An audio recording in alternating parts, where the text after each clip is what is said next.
dianggap orang udah HIV dong, ntar lagi mati dia. Enggak,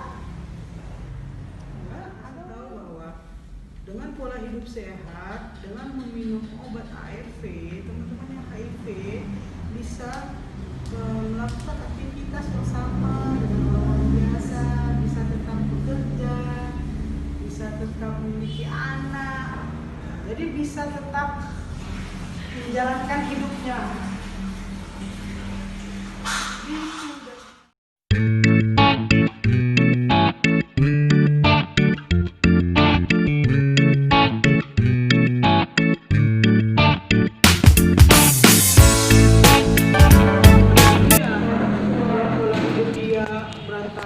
Dia tidak minum obat, pola hidupnya berantakan, itu mungkin bisa kurang dari 5 tahun.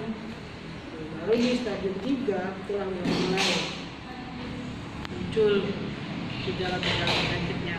Yang pertama bisa ada TB, ada pembesaran kelenjar limfe.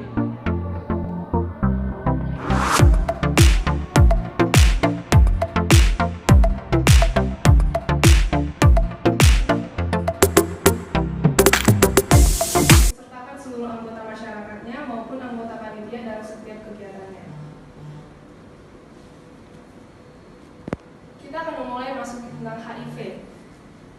Acap sekali kita sering mendengar penyakit HIV, dan setelah kita mendengar itu, kita merasa HIV itu adalah virus yang menular. HIV itu harus dijauhi, dan jika kita bertemu dengan orang yang terkena maupun orang yang terjangkit virus itu, kita segera menjauhinya. Tetapi terlebih dahulu kita harus mengetahui apa itu HIV. HIV atau Human Immunodeficiency Virus yaitu virus yang menyerang sistem kekebalan tubuh manusia. Dan jika berkelanjutan maka akan menimbulkan AIDS. Jadi di sini kita terjangkit atau mereka yang terkena virus ini terlebih dahulu akan terkena virus HIV, lalu jika berkelanjutan mereka akan terkena juga virus AIDS. Selanjutnya, HIV ini tergolong kelompok retrovirus, artinya kelompok virus yang mampu mengkopi cetak materi genetik dirinya ke dalam sel-sel yang ditumpanginya. Sedangkan AIDS sendiri berdasarkan pengertiannya yaitu pertama, yang A yaitu acquired, di mana didapat, bukan keturunan. Jadi di sini saudara-saudara saya ingin menekankan bahwa HIV bukan keturunan, tetapi tidak dipungkiri jika seorang orang tua maupun sepasang suami istri, jika salah satunya memiliki dan terkena virus HIV dan mereka dalam program ingin mempunyai anak, tetapi jika saja nanti terjadi luka maupun dalam proses program mereka yang memiliki anak, tidak dipungkiri juga tidak berfungsi dengan baik, yaitu tadi imun mereka sudah tidak seperti orang biasa. Jika melakukan kegiatan biasa, orang biasa mungkin akan semangat, tetapi jika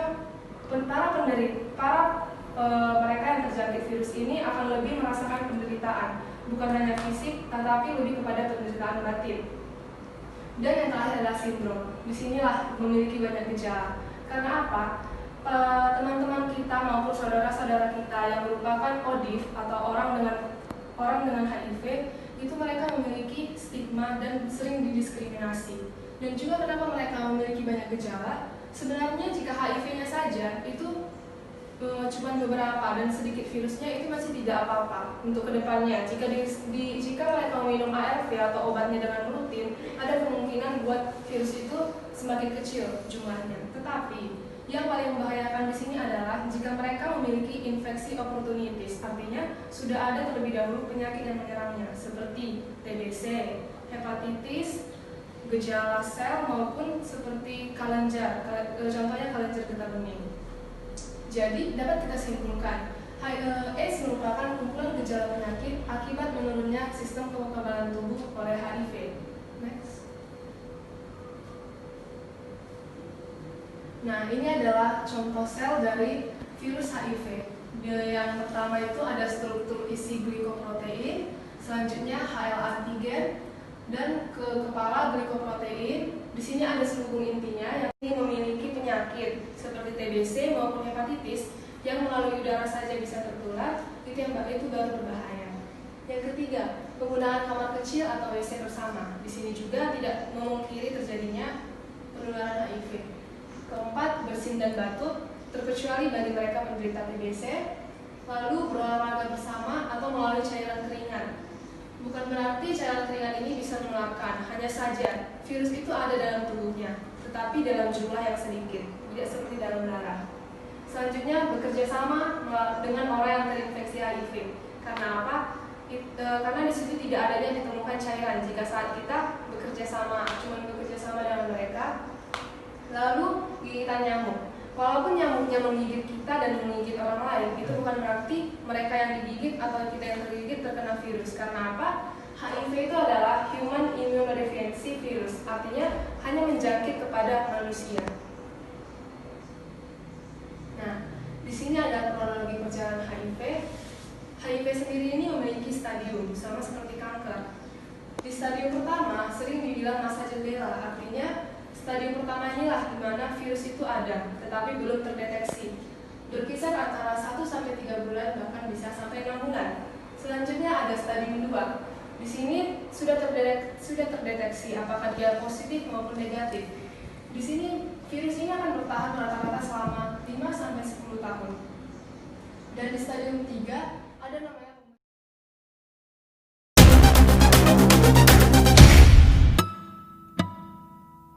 Assalamualaikum warahmatullahi wabarakatuh. Salam sejahtera bagi kita semua. Kami dari kelompok 3 akan memaparkan materi tentang HIV dan AIDS. pemaparan materi tentang HIV dan AIDS.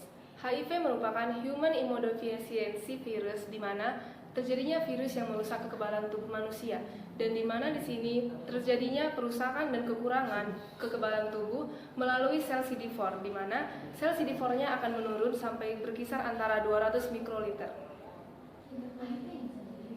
Sedangkan AIDS sendiri merupakan Acquired Immunodeficiency Syndrome, artinya di mana pencegahan dan merupakan penularan daripada virus HIV tadi menuju stadium paling kuat, yaitu AIDS. Artinya di sini sistem kekebalan dan imun manusia itu semakin berkurang dan juga semakin kritis. Maka dari situ HIV/AIDS ini merupakan penyakit yang sangat menimbulkan bahaya terhadap bagian darah manusia dan juga sistem imunnya. Selanjutnya saya akan memaparkan tentang sejarahnya HIV. Januari 1983, Dr. Luke dan kawan-kawan mengisolasi virus dari kelenjar getah bening yang dinamakan LLF. Juli 1984, Dr. Robert Gallo dari Lembaga Kanker Nasional menemukan virus dari ODA yang dinamakan HCl3. Kemudian ilmuwan lain, J. Levy, juga menemukan virus penyebab AIDS dinamakan ARV. Selanjutnya, akhir Mei 1986, Komisi Taksonomi Internasional sepakat memberi nama Human Immunodeficiency Virus atau HIV. Selanjutnya, asal-usul AIDS tersebut tidak diketahui persis dari mana, kapan dan tempatnya AIDS dan HIV itu sendiri muncul. Berdasarkan pemeriksaan, darah tertua yang terinfeksi HIV di Amerika adalah darah tahun 1969, dan di Afrika darah tertua itu terdapat pada tahun 1959. Akhir 1970-an, diperkirakan HIV sudah berkembang dan meluas di daerah sub-Sahara Afrika. Semua ilmuwan setuju bahwa kasus pertama AIDS adalah laporan dari Gottlieb dan kawan-kawan di Los Angeles pada 5 Juni 1981. Baiklah teman-teman sekalian, saya akan menjelaskan bagaimana tentang persebaran HIV di Indonesia. Persebaran HIV sendiri di Indonesia tidak dijelaskan secara spesifik di media manapun. Namun, pada tahun 1980-an, setidaknya ada 3 kasus resmi yang terjadi di Indonesia, dan itu dibawa oleh turis-turis asing yang datang ke Indonesia. Sebagaimana kita ketahui, turis ataupun orang-orang asing itu memiliki kehidupan yang bebas. Mereka membawa kehidupan bebas ini menuju ke Indonesia. Kita tidak bisa memungkiri apa yang terjadi pada pola hidup mereka. Mereka melakukan hal-hal yang salah di sana dan mereka membawa ke Indonesia. Hal itu yang terjadi ketika orang Indonesia dan orang asing ini melakukan hubungan yang tidak sepantasnya, dan itu yang membawa virus HIV ke Indonesia. Selanjutnya saya akan menjelaskan HIV tidak menular melalui gigitan nyamuk. Orang-orang awam mengatakan HIV menular melalui gigitan nyamuk, padahal sebenarnya tidak. Karena apa? Nyamuk bukan bagian dari manusia. Nyamuk hanya menggigit tapi tidak menularkan HIV. HIV juga tidak ditularkan melalui makan bersama dengan orang yang HIV, berolahraga bersama orang yang HIV, dan tinggal bersama dengan orang yang HIV. Sekian, terima kasih. Baiklah, selanjutnya saya akan menjelaskan tentang cara mencegah penularan HIV/AIDS. Yang pertama yaitu tidak melakukan hubungan seks yang beresiko, dalam artian selalu menggunakan kondom. Yang kedua yaitu tidak berganti-ganti pasangan seks. Yang ketiga yaitu tidak bertukar pakai jarum suntik atau alat-alat yang berkontak langsung dengan cairan darah seperti hindik, jarum tato, dan pisau cukur. Baiklah teman-teman sekalian, saya akan menjelaskan cara penularan virus HIV atau AIDS ini sendiri, yaitu melalui 4 cara. Yang pertama yaitu melalui darah, yang kedua melalui virus sperma, yang ketiga melalui virus vagina, yang keempat melalui ibu yang terinfeksi kepada janinnya atau kepada anak yang disusuinya. Selanjutnya ada gejala klinis pada AIDS. Yang pertama itu demam berkepanjangan lebih dari 3 bulan. Yang kedua, diare kronis lebih dari 1 bulan secara terus-menerus. Yang ketiga, penurunan berat badan lebih dari 10% selama 3 bulan. Yang keempat, batuk kronis selama lebih dari 1 bulan. HIV/AIDS, rangkul orangnya, jauhi virusnya. Lokasinya berbeda, jadi kami ngikutin denah yang diberikan oleh Bapak. Salah, apalagi nanti Karena sudah sesuai dengan prediksi kami, lokasinya benar-benar berbeda. Ini petanya guys.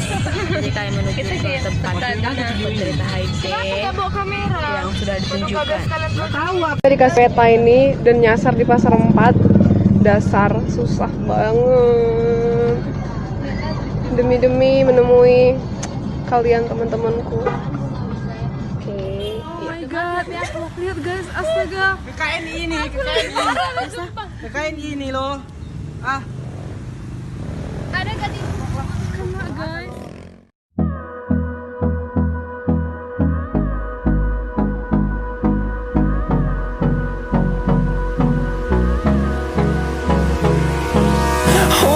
Close till I get up.